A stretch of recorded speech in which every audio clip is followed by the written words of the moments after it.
Alors, bonjour tout le monde. Bienvenue dans cette série de 6 cours consacrés à la problématique du développement en Afrique et que nous étudierons sur 6 séances. Celle d'aujourd'hui, qui est une présentation générale de ce cours, et 5 exemples que nous traiterons au fur et à mesure des mois de l'année prochaine, 2023. Alors entrons directement, si vous le voulez bien, dans la présentation de ce cours qui possède, elle aussi, son introduction. Je me poserai la question avec vous, pourquoi ce choix de l'Afrique en 3 diapos? Ensuite, j'évoquerai ce que l'on peut appeler un passé chaotique, pour autant qu'on le connaisse, de ce continent en 5 diapos.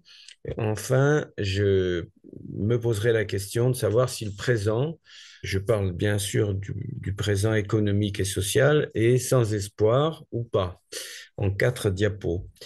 Donc, première question, l'Afrique est-elle le berceau de l'humanité? Je pense que tous ceux qui sont ici doivent le savoir.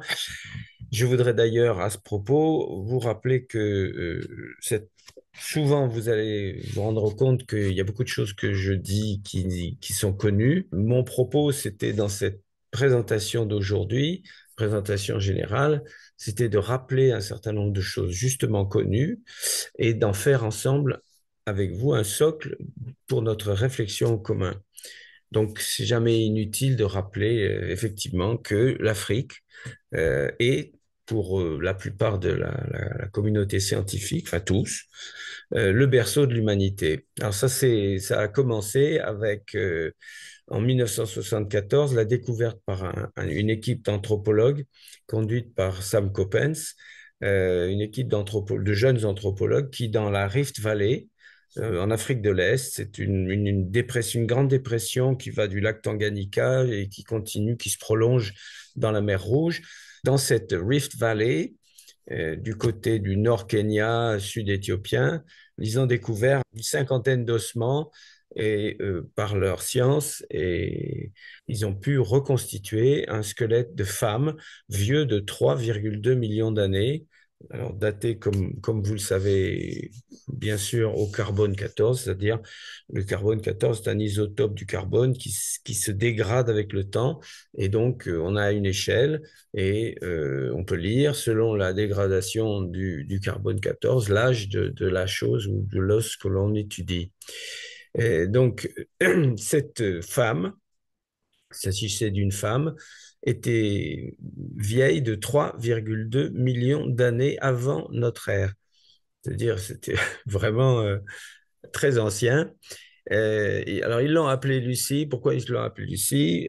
Simplement parce que c'était de jeunes savants et que les Beatles étaient très en vogue à cette époque et qu'en 1974, ben, c'est la chanson des Beatles que tout le monde chantait, qui était sur toutes les lèvres, c'est Lucy in the Sky with Diamonds, qui ne voulait absolument rien dire, mais qui a permis de nommer le petit tas d'ossements découvert en Afrique de l'Est, Lucie.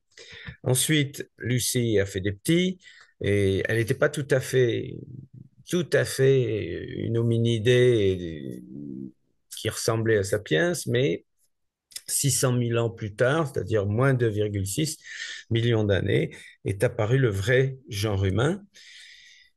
Une autre preuve qui pointe vers l'Afrique de l'Est, et l'Afrique de l'Est en particulier, c'est l'existence d'une Ève mitochondriale. Alors, qu'est-ce que c'est que ça? Alors, Ève, c'est pour désigner une ancêtre commune, et mitochondries, ce sont les petites particules qui sont dans la cellule et qui sont chargées de lui donner son énergie. Par l'analyse des génomes et par une espèce de généalogie génétique mondiale, on a pu remonter les générations, et plus on remontait, forcément moins il y a d'ancêtres, jusqu'à moins 150 000 ans, où il a existé une ancêtre commune, maternelle, à l'ensemble de l'humanité. C'est-à-dire que quelle que soit notre provenance sur la Terre, aujourd'hui et hier, C'est vrai pour nos 8 milliards d'aujourd'hui, mais c'est vrai pour les 80 milliards qui ont, depuis Lucie, peuplé la Terre.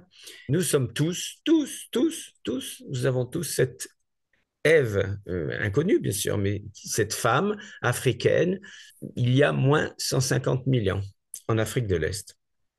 Donc, une fois le processus lancé, à partir de 125 000 ans, moins 125 000 ans, les sapiens de l'Afrique de l'Est, se sont répandus, ils sont devenus plus nombreux, et plus nombreux veut dire ben, on a besoin de davantage de territoire, il faut qu'on bouge, et au gré de ces recherches de nourriture et ou de conflits avec d'autres groupes voisins, petit à petit, ben, l'Afrique s'est trouvée peuplée et petit à petit, l'émigration s'est faite hors d'Afrique vers le Moyen-Orient, branche sapiens sapiens, c'est-à-dire ce que nous sommes aujourd'hui, vers l'Europe, l'Asie, l'Océanie, l'Amérique. C'est ce que représente la carte ci-dessous, où l'on voit que à partir de cette zone rouge d'Afrique, l'ensemble s'est vu peuplé. D'abord, bien sûr, le Moyen-Orient, et puis l'Europe, et puis à partir du Moyen-Orient vers l'Asie, et puis vers l'Asie à partir de moins 50 000 ans à destination de l'Australie. Et également, un peu plus tard, moins 15 000, les sapiens ont franchi le détroit de Bering et ont peuplé l'Amérique. Voilà, ça c'est ce que l'on sait à peu près, avec certitude. Alors j'ai mis quand même un point d'interrogation à berceau de l'humanité parce que il y a encore, ou plutôt il y a de nouveau contestations. Plus on avance et plus on trouve, plus on cherche et plus on trouve de restes archéologiques qui peut-être font douter que c'était en Afrique de l'Est, que c'est plutôt un peu partout en Afrique, en particulier du côté de l'Afrique du Nord, que les premiers sapiens auraient vécu. Mais bon, pour nous, c'est quand même la vérité établie, c'est que l'humanité non seulement vient d'Afrique de l'Est, d'Afrique et d'Afrique de l'Est, mais que toute notre humanité, pardon, remonte, se rattache à une ancêtre commune qu'on appelle l'Ève mitochondriale. Voilà, génétiquement parlant. Alors, de la même façon que cette Afrique, c'est notre berceau, est-ce que, comme certains le pensent, c'est le futur de notre humanité? Alors ça, et pour ça, pour répondre à la question, il faut regarder les projections démographiques des Nations Unies, ce que je vous propose ici. Nous ne sommes pas en 2050, nous sommes en 2020, mais en 2020, on le sait, si vous regardez la courbe rouge, on est à l'intersection des 8 milliards. On sait qu'il y a un mois, voilà, l'humanité a atteint le chiffre de 8 milliards, après être restée inférieure à 2 milliards pendant enfin, toute son existence, de moins 125 000 ans à 1950. Et puis là, tout d'un coup, c'est fait la progression. Les Nations Unies nous proposent trois scénarios, comme toujours, hein, quand on fait des projections démographiques. Et comme dit l'autre, les prévisions sont très difficiles à faire, surtout en matière d'avenir. Bon, ben là, on est devant le problème. Trois hypothèses, une hypothèse basse, une hypothèse haute et une hypothèse moyenne. Alors, dans l'hypothèse basse, bon, ben, la population tendrait à diminuer en fait par rapport aux 8 milliards actuels. On serait à la fin du siècle plutôt autour de, en dessous de 6 milliards. Une hypothèse très haute où on serait au contraire à 14 et une hypothèse moyenne où il y aurait une espèce de stabilisation autour de 9 milliards à la fin du siècle. Bon, c'est difficile, les projections, comme je l'ai dit tout à l'heure. Ce qu'on sait avec certitude, c'est que le taux de fécondité, c'est-à-dire le nombre d'enfants que produit une femme en âge de procréer en Afrique, est de 4 à 6 comparé à un taux de 2, autour de 2 dans les meilleures conditions en Europe, par exemple, ou en Chine, ils connaissent un autre problème maintenant, c'est pas la surpopulation, c'est la diminution de la population. Puisqu'ils ils encouragent maintenant d'avoir 2 puis 3 enfants en Chine. Alors là, ce sont la même projection, mais analysée par origine. Donc, vous voyez les couleurs, bon, bleu, c'est Asie, rouge, c'est Afrique, vert, Europe, beige clair, l'Amérique du Sud, beige foncé, l'Amérique du Nord et noir, l'Océanie. Alors, si on regarde la situation en 2013, disons actuelle, bon, on voit que l'Asie représente largement plus de la moitié de la population mondiale. Mais en 2050, plus que strictement la moitié. Et en revanche, en 2100, à la fin du siècle, la population asiatique, elle est pratiquement doublée par la population africaine qui fait dire aux démographes, à la fin du siècle, un être humain sur deux sera africain. Voilà pourquoi certains pensent que cette progression démographique liée en conjonction avec l'autre révolution, qui celle-là est inarrêtable, en tout cas dans les conditions actuelles, du dérèglement climatique, va rendre la vie dans la zone intertropicale, en gros, dans de nombreuses régions du monde, mais surtout dans la zone intertropicale, va rendre la vie impossible. Il est reconnu, il est établi que les êtres humains, la vie en général, ne peut pas se développer ou très difficilement au-delà de 52 degrés à l'ombre. Donc, parce qu'il y a un problème de transpiration et de fin de transpiration qui ne permet plus à l'organisme de subsister. Donc, il va y avoir d'importants mouvements de population. C'est pas pour faire peur à tout le monde, mais ce n'est pas non plus l'hypothèse du grand rassemblement agité par certains, mais on peut penser, on est fondé à penser que en regardant ensemble la progression démographique et le problème du dérèglement climatique, il va y avoir d'énormes mouvements de population hors d'Afrique, certainement. Et quand on quitte l'Afrique, où est-ce qu'on se trouve? Ben, on se retrouve forcément en Europe, en Asie, en Proche-Orient, en priorité. Donc, notre futur, pour certains démographes, notre futur est noir, sans un mauvais jeu de mots. Ce que je voulais dire sur l'exode des sapiens hors d'Afrique, la peau mélanésienne noire n'est noire qu'à cause des conditions climatiques de sapiens initiales. Mais au bout de 20 à 30 000 ans, on sait que les pigments disparaissent, les pigments noirs, foncés, et qu'il faut 20 à 30 000 ans pour trouver une peau blanche. Ce qui explique que toute la population, beaucoup de populations se retrouvent non noires après l'exode des sapiens hors d'Afrique. En revanche, le futur de l'humanité, nous faisons anticiper un grand exode, pardon, de populations hors d'Afrique. Et il est possible que la couleur du reste de l'humanité redevienne légèrement noire ou soit teintée. Donc, c'est pour dire que ces histoires de coloration ne créent pas du tout une différence d'espèce. La définition d'une espèce, c'est qui peut se reproduire entre les membres de l'espèce. Il peut y avoir une reproduction, ce qui est le cas de toute l'humanité. Voilà ce que je voulais vous dire. Notre humanité, c'est sans doute un futur africain. Voilà, la troisième raison, non seulement c'est l'aube, mais aussi le futur, mais aussi parce que c'est chez moi, l'Afrique.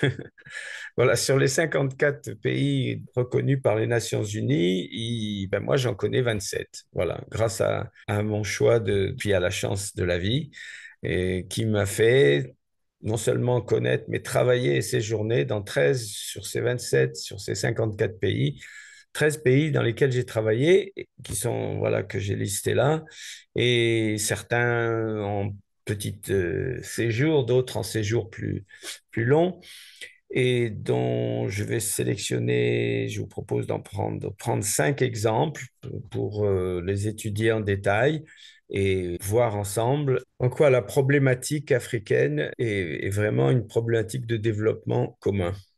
Donc le premier point que nous allons considérer ensemble, c'est le passé de ce continent, un passé que j'ai qualifié de chaotique du fait de ses origines, que je rappelle rapidement Alors, bon, je rappelle aussi l'hypothèse qui est la théorie scientifique admise universellement aujourd'hui, qui est celle du Big Bang, il y a 13,8 milliards d'années. Big Bang qui a commencé à être remise en cause par les astrophysiciens les plus brillants, notamment Stephen Hawking, qui est décédé il y a quelques années, et qui avait décelé la présence de rayonnements cosmiques fossiles.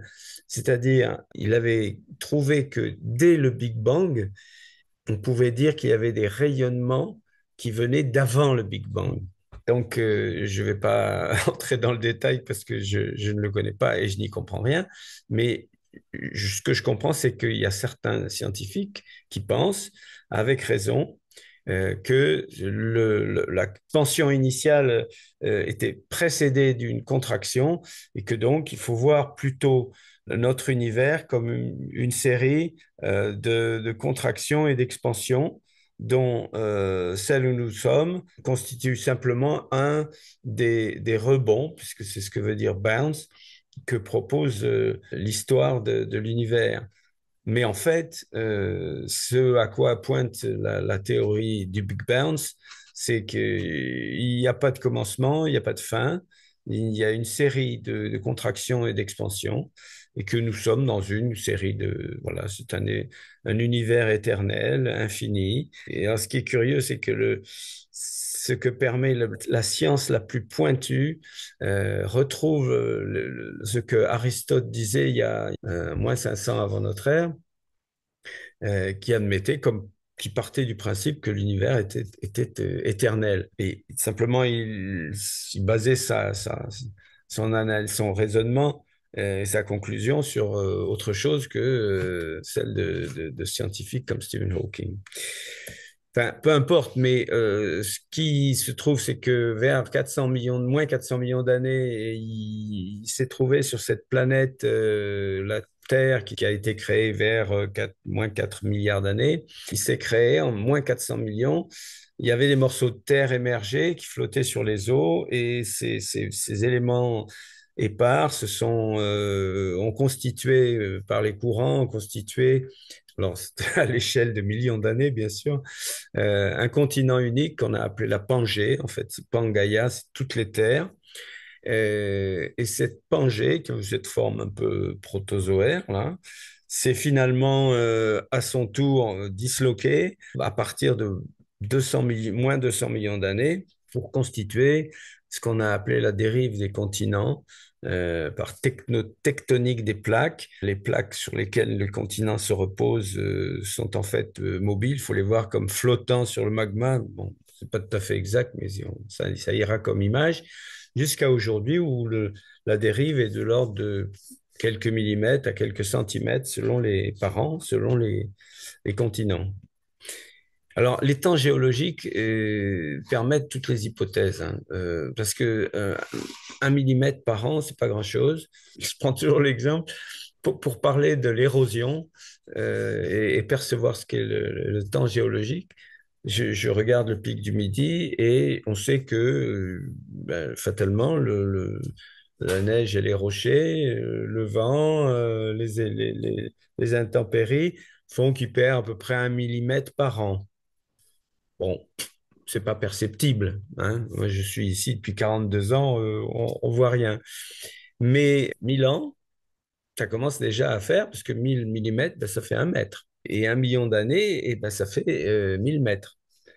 C'est-à-dire que dans 1 million d'années, le pic est à 2900 et quelques, qui serait à 1900. Et 2 millions d'années plus tard, eh bien, zéro. Voilà, on arrive en 3 millions d'années à ce qu'un millimètre par an aboutisse à l'extinction, si on peut dire, à la disparition du pic du Midi. Bon.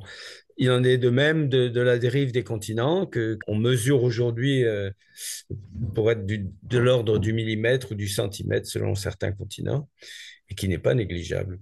Ce qui reste aujourd'hui, c'est que ce continent représente 20% des terres immergées, c'est-à-dire 60 fois la France, ce qui est proprement gigantesque.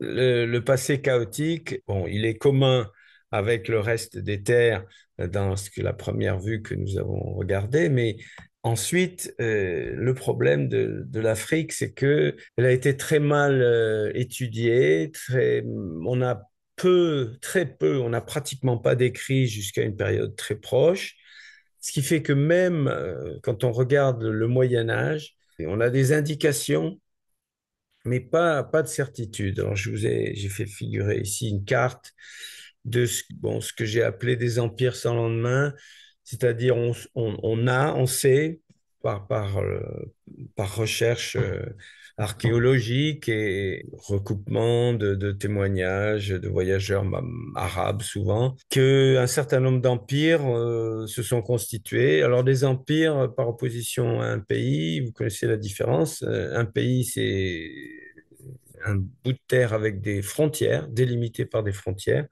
Un empire n'a pas de frontières. L'empire, c'est une affirmation de puissance, mais sans frontières. Je m'appelle,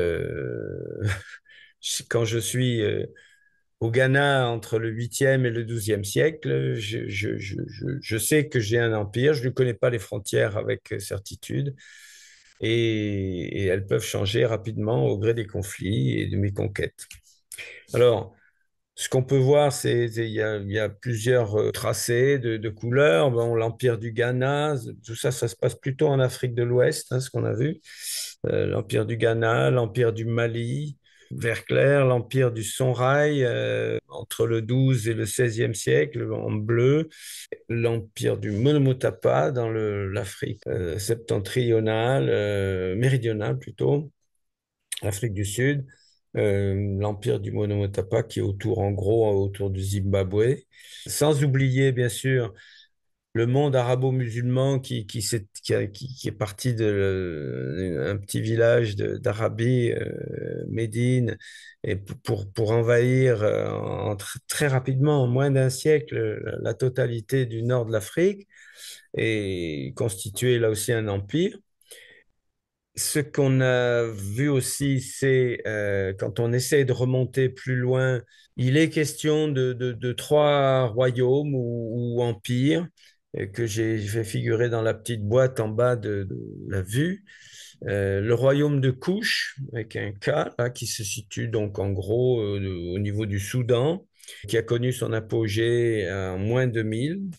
Ensuite, l'Empire de Carthage. Alors celui-là, on le connaît mieux parce que c'était le rival numéro un de l'Empire romain. Alors lui, ses dates de début et de fin, on estime que c'est à moins 500 jusqu'à moins 146 que l'Empire, que le Carthage a régné sur la Méditerranée.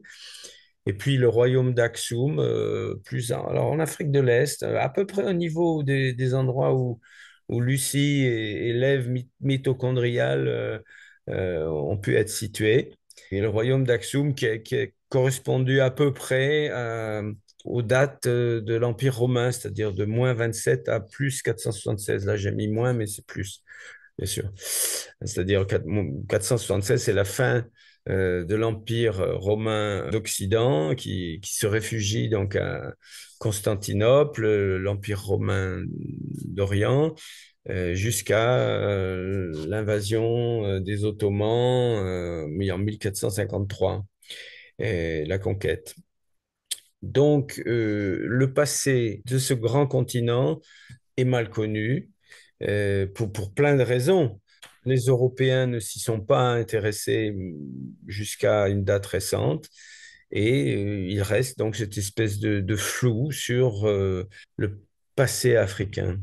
Alors, le passé chaotique, c'est aussi bien sûr les traites esclavagistes pour des raisons liées à l'imaginaire médiéval qui identifiait le noir avec le mal, le malin, le diable, ce qui n'était pas bon. Le continent africain est devenu la proie des commerçants d'esclaves, des marchands d'esclaves, et on distingue trois grands types de traites qui ont saigné littéralement ce continent. Alors la traite orientale, principalement arabes, où les esclaves étaient emmenés vers la péninsule arabique et au-delà.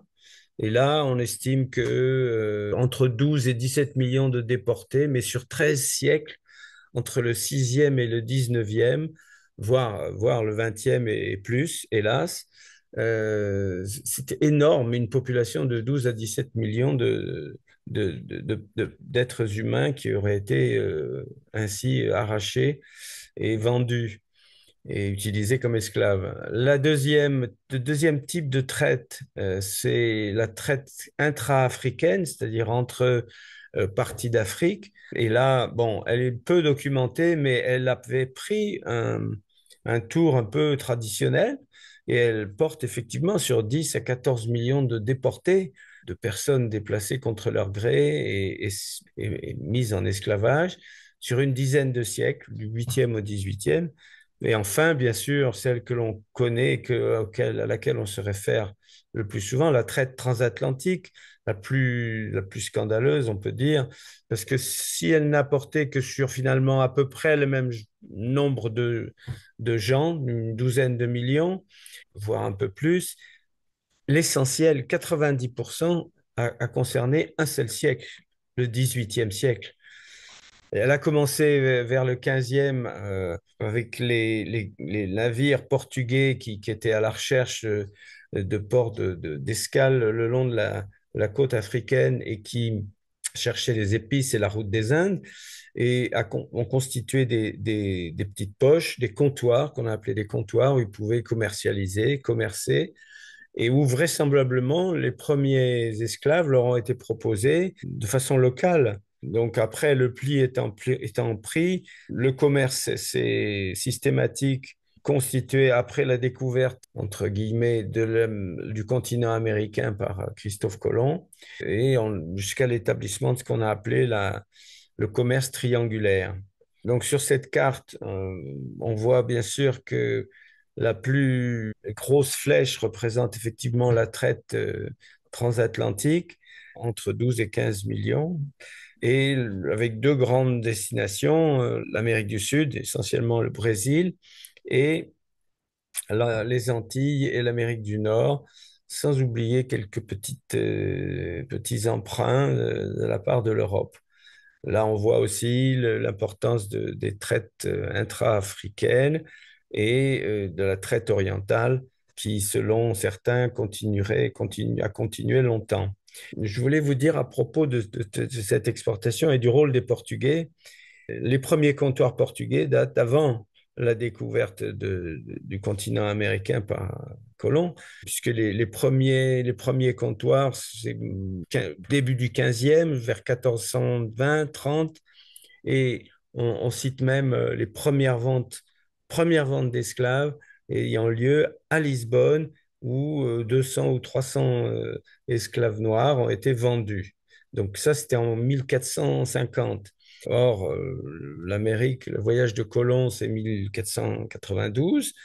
Donc, c'est à partir de cette découverte, entre guillemets, que l'idée s'est faite qu'on pouvait exploiter non seulement les richesses visibles du continent américain, mais mettre à profit les cultures inconnues en Europe, comme la canne à sucre, qui a permis une révolution absolument planétaire et qui a été à la base de la constitution de ce commerce triangulaire. Les navires partaient d'Europe, se chargeaient d'esclaves ici, les déposaient soit au Brésil ou en Amérique du Sud, soit en Amérique du Nord et aux Antilles, et puis repartaient avec du sucre à destination de l'Europe où ils vendaient leur sucre et repartaient avec des biens susceptibles d'intéresser les populations locales et de commercer et d'acheter des esclaves.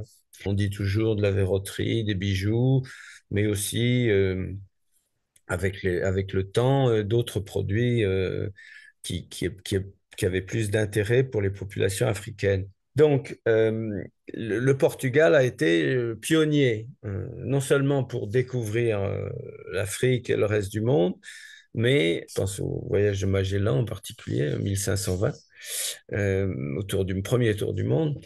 Mais ce que je voulais te dire, c'est il y avait deux puissances colonisatrices à l'œuvre. C'était à l'époque, au début du XVIe siècle, l'Espagne et le Portugal. Ce sont eux qui ont armé les navigateurs, ensuite les conquistadores, etc. Donc, ils ont convenu, mais très tôt, avant 1500, après la découverte, mais avant 1500, après la découverte du continent américain, qu'il fallait organiser un peu les choses. Alors, ils ont convenu que dans une ville qui s'appelait Tordesillas en Espagne, pas trop loin de la frontière portugaise, que le monde devait être partagé en deux et selon un parallèle passe à peu près au milieu de l'Amérique du Sud et qui divise effectivement le monde en deux. Alors, tout ce qui est à l'est de ce méridien est portugais, tout ce qui est à l'ouest est espagnol. Et il en est de même de l'antéméridien qui fait donc le méridien fait le tour du globe. Donc de l'autre côté, il y a l'antiméridien, alors je ne sais plus qu'est-ce que c'était celui-là, le 127e, je ne suis plus sûr. Et le traité de Tordesillas, où l'Espagne et le Portugal se partagent le monde, permet d'expliquer ce commerce triangulaire de façon très claire, j'espère. Voilà, je ne vais pas m'étendre trop. Autre trace donc du passé chaotique, les traites esclavagistes. Et, bon, dernier chaos, la colonisation. Dès le 15e, donc les premiers comptoirs portugais d'abord. Ensuite, le début du commerce triangulaire. Bon. Et puis 19e, c'est le grand siècle de la colonisation, en tout cas oui, de la colonisation. Les puissances se sont rendues compte, après l'abolition de l'esclavage, que si on ne pouvait plus exporter le travail, ben, il fallait l'utiliser sur place, c'est-à-dire aller chez eux et les faire travailler sur place, dans leur pays, sans les arracher de façon sauvage et inhumaine, et en les faisant travailler à bon compte sur des matières premières qui pouvaient être ensuite négociées plus cher ailleurs. C'est le début de la colonisation. Alors ça s'est fait assez rapidement. Bon, à part la conquête, entre guillemets, de l'Algérie par la France en 1830, le continent africain, jusqu'à cette époque-là, jusqu'au milieu même deuxième partie du 19e, n'était pas du tout colonisé. Mais en 1884, parce que les puissances européennes, bien sûr, sentaient il fallait organiser les choses, se sont réunis à Berlin, conférence de Berlin, pour se partager le monde. Ce qui fait que très rapidement, 30 ans plus tard, 1914, ben, pratiquement toute l'Afrique était colonisée. Alors, voilà ce que ça donne. Dans les années 70, ben, il y avait effectivement c'est périphérique, hein. Les couleurs sont là et vous indiquent la couleur des comptoirs ou des possessions des colonies. Et encore une grande tache vert clair qui sont la présence ottomane turque. La France en bleu, l'Angleterre en vert, Afrique du Sud, Gold Coast, Sierra Leone, l'Italie, alors qui n'est pas encore très présente, mais qui va l'être avec l'Éthiopie pendant la Deuxième Guerre mondiale. La Belgique, qui est pas très présente, mais qui va se retrouver avec un territoire, je crois, 10 fois supérieur ou 20 fois supérieur à sa superficie, à travers le Congo belge. Ensuite, l'Allemagne, bon, l'Allemagne, là, pas très présente, mais va l'être beaucoup après la conférence de Berlin. Le Portugal, alors, bien sûr, présent depuis longtemps. Et l'Espagne, très peu présente finalement, à part quelques petits comptoirs. Et puis, en 1914, eh ben, la totalité est colorée, sauf deux ou trois petites taches, enfin, plus ou moins petites. Il y a d'abord le Liberia, qui est donc sur la côte ouest là, du golfe, ce qu'on appelle le golfe de Guinée, la côte ouest africaine, sud-ouest africaine. Et le Liberia, c'est un pays constitué par des esclaves, d'anciens esclaves du continent américain, de l'Amérique du Nord, qui, une fois obtenu l'affranchissement, après l'abolition de l'esclavage, ont pu constituer une communauté qui est partie par bateau, bien sûr, et s'est établie dans ce coin, constituant un État qu'ils ont appelé Liberia, capitale Monrovia, et non pas Freetown, qui est la capitale de la Sierra Leone à côté. Donc, dès 1840, il y avait un pays non colonisé, libre en Afrique, qui était le Liberia.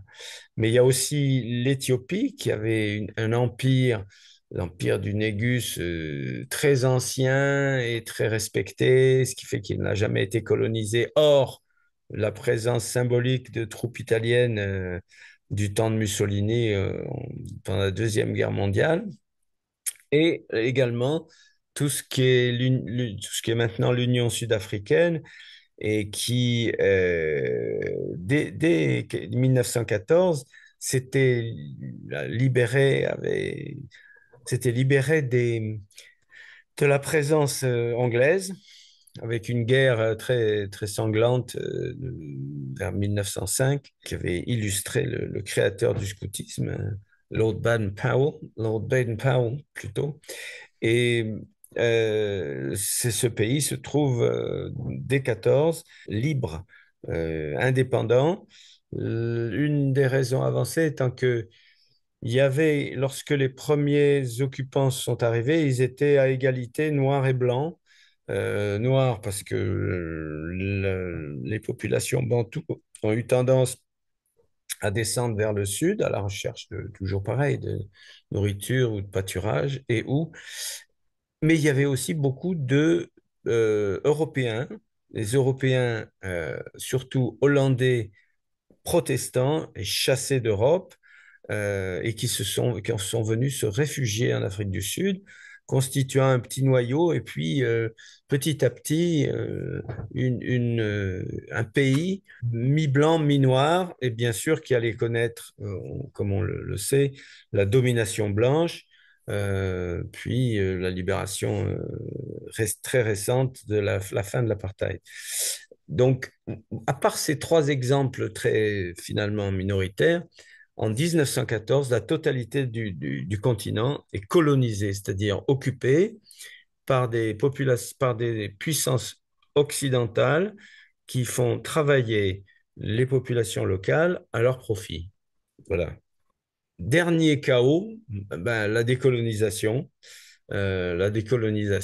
qui a, elle, pris finalement un peu plus de temps d'après les dates que vous voyez,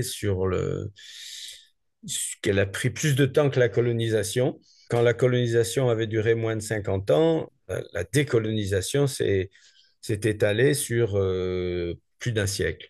Alors, vous voyez que l'essentiel, c'est quand même la grosse tache jaune qui concerne essentiellement l'Afrique de l'Ouest française, l'Afrique équatoriale française, auquel on peut ajouter le Congo ex-belge, enfin le Congo belge. À partir des années 60-70, on peut considérer que la totalité du continent était libérée, à part quelques tardifs, notamment portugais, qui sont devenu indépendant que vers les années 80, enfin fin des années 70, et il resterait encore selon l'auteur de cette carte, le Soudan Sud, le seul État qui ne serait pas totalement libéré, qui s'est très récemment devenu indépendant, mais je ne sais plus s'il existe en tant qu'État indépendant. Je ne suis pas sûr. Voilà. Ce qu'on peut dire de la décolonisation, c'est elle a été parfois beaucoup plus sanglante. Alors bien sûr, nous, Français, on a surtout à la tête l'exemple de l'Algérie, la guerre d'Algérie qui a fait à peu près 40 000 morts de tous les côtés. civils et non civils, mais également la révolte des Mao Mao au Kenya, les guerres d'indépendance du Mozambique et de l'Angola qui ont duré de très longtemps. Mais à part ces quelques exemples, la décolonisation s'est faite sous de bons auspices, c'est-à-dire les puissances occidentales accordant l'indépendance aux locaux l'ont fait de façon douce et fraternelle, on va dire, ou en tout cas le grand frère promettant d'aider les jeunes nations à se développer et à progresser. Il n'empêche que les frontières tracées sont artificielles et cela a donné l'existence d'un sentiment national faible, qui sera une des raisons, comme on le verra, du retard de développement. Également une instabilité politique et une grande corruption. On a mis ensemble des groupes ethniques qui ne s'aimaient pas forcément avant et qui vont guerroyer sans arrêt. Et tout cela se traduisant par un moindre développement économique. Le sous-développement, qu'est-ce que c'est? Bon, c'est un cercle vicieux entre des besoins en forte croissance démographique, mais aussi l'aspiration à d'autres biens proposés en général venant du nord ou de l'ouest ou même d'Asie, et donc la progression démographique et du pouvoir d'achat et contradiction entre ces besoins en forte croissance et une économie en faible croissance. L'indicateur pour mesurer le sous-développement traditionnellement, c'est le PIB par personne, donc le produit intérieur brut par personne, la production brute créée par le pays, mais malheureusement, elle ne prend pas en compte les échanges non monétaires. Alors, si on regarde la projection, la présentation mondiale des chiffres du PIB, eh bien, on voit que les couleurs les plus foncées sont les pays les plus riches par tête d'habitants, et la Norvège en premier, grâce à ses ressources en énergie fossile dans la mer du Nord, et également la Suisse qui figure en noir très foncé. Mais on voit que, à part l'Europe et l'Australie et un peu aussi l'Arabie, mais enfin c'est tellement artificiel, tout le reste, ce sont des pays qui sont peu riches, et notamment alors tout ce qui est africain, puisque la totalité, presque la totalité du continent est qualifiée de sous-développé économiquement. Alors, devant les insuffisances de l'indicateur du PIB, les Nations Unies ont proposé un nouvel indicateur qu'ils ont appelé l'IDH, c'est-à-dire l'indice de développement humain, qui prend en compte non seulement la richesse économique, mais la longévité, et qui est un marqueur du développement médical et de l'hygiène dans le pays, et également l'éducation. Et quand on combine en combinant les trois critères, les Nations Unies ont proposé un indice qui varie de 0 à 1, dont la moyenne est à 0,753 et la médiane à 0,741. C'est-à-dire, on connaît la moyenne, hein, c'est un calcul arithmétique. La médiane, c'est la ligne qui partage le nombre de pays, le nombre d'individus, donc de pays, hein. La moitié ont plus de 0,741 et l'autre moitié ont moins de 0,741 d'indice moyen. Mais évidemment, ce qui ressort de cette carte, la deuxième carte, c'est la grande similitude avec la carte d'au-dessus, ce qui fait que même la prise en compte de facteurs non strictement économiques fait dire que l'Afrique est un état de moindre développement caractérisé. Là, je vais être obligé d'accélérer un petit peu. Alors pourquoi les raisons de ce moindre développement? On les a vues arriver quand on a regardé le passé chaotique. On ne peut pas demander à un pays qui vient de conquérir son indépendance ou d'atteindre le niveau de développement des puissances coloniales, colonisatrices, qui ont eu plusieurs siècles, et en particulier le développement capitaliste, parce que on peut dire aujourd'hui qu'il y a il n'y a plus guère qu'une façon d'être riche dans ce monde, c'est le système économique capitaliste. Et si on regarde comment le capitalisme s'est développé, c'est très intéressant. On voit à contrario pourquoi il ne s'est pas développé en Afrique. Selon Jacques Attali, il a fallu un déclic initial innovant qui a fait qu'au départ, le capitalisme a eu un cœur autour duquel il s'est développé, et puis que ce cœur a bougé à travers la planète selon la succession qui est proposée ici dans ce tableau.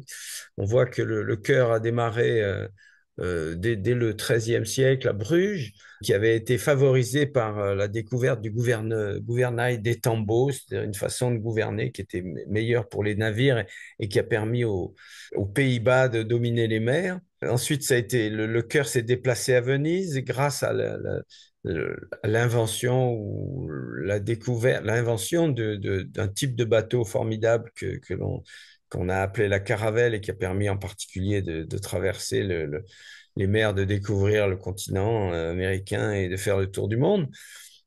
Le cœur ensuite s'est déplacé, revenu vers Anvers, dans les Pays-Bas. Alors, grâce à la suite de l'imprimerie, la puissance que prenait Anvers et dans la production d'ouvrages. Et puis, le cœur s'est trouvé à Gênes, et puis avec le développement de la comptabilité, à Amsterdam, et Londres. Londres, avec bien sûr l'invention de la machine à vapeur. Déjà, on est au fin 19e siècle. Et puis ensuite, eh bien, le cœur du capitalisme quitte l'Europe.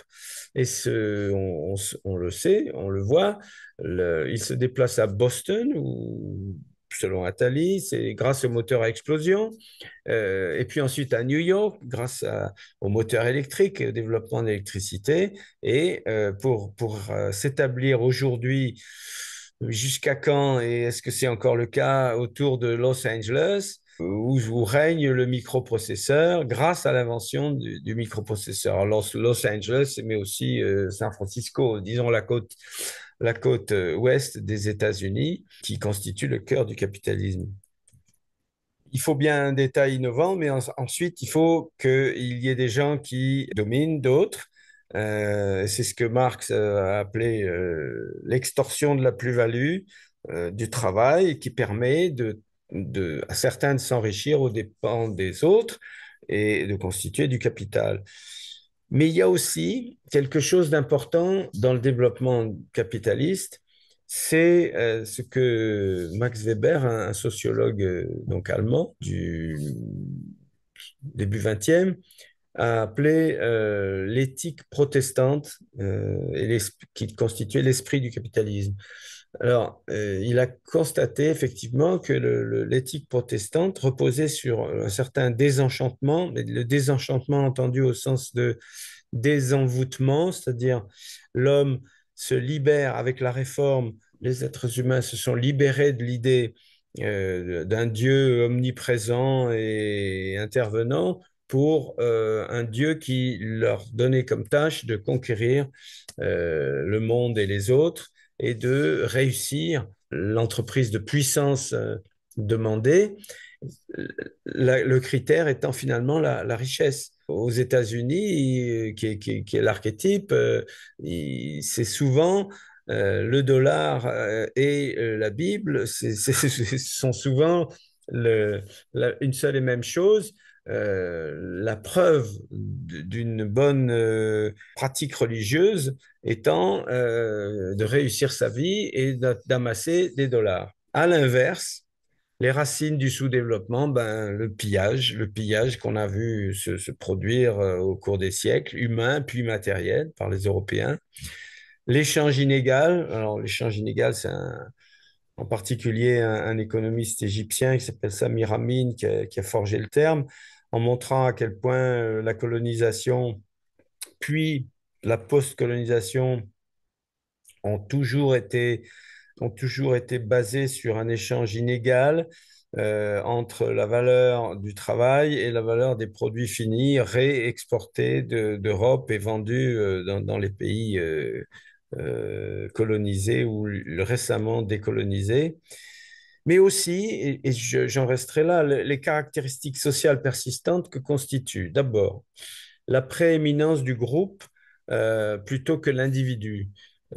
C'est vrai que c'est une réalité, c'est pas, c'est presque, quand on connaît un peu l'Afrique, c'est presque enfoncer une porte ouverte que de dire ça, mais l'importance lorsque je réussis en Afrique, je partage forcément avec les miens, ma famille nucléaire, mais ma famille nucléaire, elle est souvent moins importante que ma famille au sens large et avec laquelle je partage un enclos dans la savane.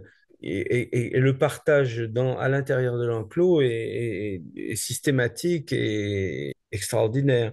Donc, le groupe a plus d'importance que l'individu, mais aussi le respect des anciens. Parmi ces individus, le plus important, ben, c'est le respect c'est les anciens, le chef, l'existence d'un patriarcat. Et enfin, et c'est peut-être sujet à caution, mais on ne voit pas beaucoup, quand on connaît un peu l'Afrique, ou bien, on ne voit pas l'existence d'une spiritualité incitative au changement, comme ça a été le cas en Europe ou aux États-Unis ou ailleurs. Il y a une espèce de tendance au conservatisme, au non-changement, qui est frappante. Cette spiritualité, elle est le fait soit des religions animistes existantes dès le départ, soit même des nouvelles religions qui ont conquis l'Afrique et en particulier la religion musulmane, puisque maintenant c'est largement la moitié, plus de la moitié est musulmane et le reste est plutôt catholique que protestant. Et dans les deux cas, on n'a pas l'aiguillon protestant de la réussite commerciale ou industrielle comme preuve de l'existence de Dieu. Il n'y a pas, donc je reprends le terme, de spiritualité évidente qui soit incitative au changement dans les religions et la spiritualité africaine. Les racines du développement, devant, qu'est-ce qui s'est passé? C'est que devant la constatation du sous-développement, les théories, depuis la décolonisation, les théories du développement ont fait florès, tout orienté vers la croissance, parce que la croissance, c'est le développement. On en revient maintenant en Europe, parce qu'on sait que pour des raisons écologiques, il faut arrêter d'équivaloir croissance et développement. Mais toutes les théories qui ont tendu à encourager l'Afrique à se développer étaient des théories de la croissance. Alors, elles étaient dérivées du modèle du Nord. Bien sûr, certains pays se sont lancés dans les expériences marxistes ou socialistes. On peut citer la Guinée, la première, la Guinée Conakry à l'ouest, Touré se faisant remarquer en refusant l'aide d'entrer dans la communauté française post-colonie. Mais il y a aussi l'exemple d'Algérie à un moment qui a goûté un peu de socialisme. Il y a aussi l'existence d'autres expériences, par exemple celle de la Tanzanie avec Julius Nyerere. Il y a ainsi trois ou quatre exemples de choix du modèle marxiste et qui n'ont pas fonctionné. Il y a également ensuite des pays qui ont essayé, les théories plutôt qui disaient si le pays n'est pas développé, c'est que le bas est trop, le bas, la partie la plus pauvre de la population est trop pauvre. Il faut transformer les pauvres en acteurs, donc il faut développer, il faut leur donner les moyens d'acheter des choses qui vont, et la roue va se mettre en mouvement. Ensuite, il y a eu, alors vers la fin du XXe siècle, ce qu'on a appelé le consensus de Washington, C'est-à-dire, bon, à Washington se trouve la banque, deux temples du capitalisme et de l'aide au développement, qui était la Banque mondiale, ancienne Banque internationale pour la reconstruction et le développement, qu'on a appelée ensuite la Banque mondiale, et le Fonds monétaire international, créé au lendemain des accords de Bretton Woods en 1944. Le consensus de Washington, c'était donc toutes les mesures archi-libérales. Si vous voulez croître, il faut supprimer, il faut d'abord diminuer les taxes, il faut ouvrir les frontières, il faut zéro droit de douane, il faut encourager la richesse, il faut protéger la propriété intellectuelle, la propriété dans tous sens. Donc, des notions qui ont souvent été imposées par le FMI en échange d'octroi de prêts internationaux lorsque le pays était en état de cessation de paiement. Et le FMI débarquait en disant, bon, ben, on va vous aider, mais vous devez vous transformer en pays néolibéral dans les 3 ans qui viennent. Alors, c'était le cas de beaucoup d'expériences et d'expérimentations douloureuses et pas très réussies, notamment le Sénégal, par exemple, et d'autres. Et puis, on en est venu à parler de développement humain, qui était le plus caractéristique d'un vrai développement que le développement économique. À partir de Rio, on a commencé à entendre ce que devait être le développement, c'était un développement durable. Ce qui fait que, bon, qui connaît son état le plus avancé avec l'altermondialisme, mais qui sont des modèles, les théories du développement qui ne sont pas très prégnantes. Ce qui fait que quand on regarde la façon dont les économies se présentent pour caractériser le sous-développement, on va prendre le moindre développement. Je vous ai fait ici un petit tableau et des petits schémas. On considère qu'une économie, il y a 3 grands secteurs dans une économie, le secteur primaire, le secteur secondaire, le secteur tertiaire. Primaire, c'est l'agriculture et les mines. Le secondaire sont les industries, le tertiaire, c'est tout le reste, c'est-à-dire les services, l'administration, etc. Le commerce, bien sûr. Et cette structuration en trois permet de distinguer 3 types types de développement économique. Des économies très développées, c'est le premier petit camembert en bas qui reprend la première ligne du tableau, USA ou Europe.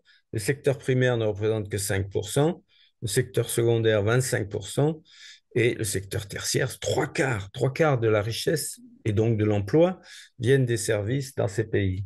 La deuxième ligne, c'est ce qu'on a appelé les BRICS, c'est-à-dire le Brésil, la Russie, l'Inde, la Chine et l'Afrique du Sud, je crois, c'est africain. Ces pays-là se caractérisent par un secteur primaire en double, mais relativement peu important, double de celui des économies très développées, mais qui ne concerne que 10% de la population, et un secteur secondaire 40% et un secteur tertiaire qui fait la moitié de la richesse. Et enfin, les économies moins développées, c'est-à-dire bon, toutes celles d'Afrique, à peu de choses près, avec un secteur primaire extrêmement important, encore important. 60% de la richesse et de la population sont consacrent leurs efforts à l'économie primaire, c'est-à-dire la production agricole ou l'extraction. Le secteur secondaire, seulement 10%, parce que ces pays colonisés, on ne leur a pas permis de développer localement les transformations de leurs matières premières. C'était l'affaire des économies occidentales. Et enfin, un secteur tertiaire qui fait quand même 30% parce que tout groupe de population a besoin d'administration, de commerce et d'armée. J'ai terminé avec, je vous présente maintenant les 5 exemples qui vont être choisis pour que nous étudions l'un après l'autre tous les problèmes de la problématique ainsi exposée du sous-développement et du développement. La Côte d'Ivoire, le premier exemple, ce sera la Côte d'Ivoire que je traiterai mercredi 11 janvier. Le deuxième sera Côte d'Ivoire où j'ai vécu 1 an, où j'ai rencontré mon épouse. Le Rwanda où j'ai vécu 3 ans, et où notre fils est né. Notre premier enfant est né. Le troisième exemple, ce sera le Sénégal. Le quatrième, la Mauritanie, où nous avons également habité 3 ans. Et le Maroc, où j'ai habité beaucoup plus longtemps, puisque j'y suis né et que j'y suis resté jusqu'à 13 ans. Voilà, pour après y revenir très régulièrement, travailler sur l'économie rurale. Donc, ces exemples nous permettront, je l'espère, non seulement de constater que ces pays ont souffert du passé chaotique, mais se trouvent dans une situation de présence en lendemain avec point d'interrogation. Voilà, je vous remercie, j'ai terminé et à l'année prochaine.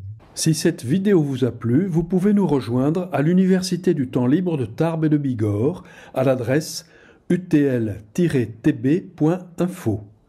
Et n'oubliez pas, si ce n'est déjà fait, de vous abonner.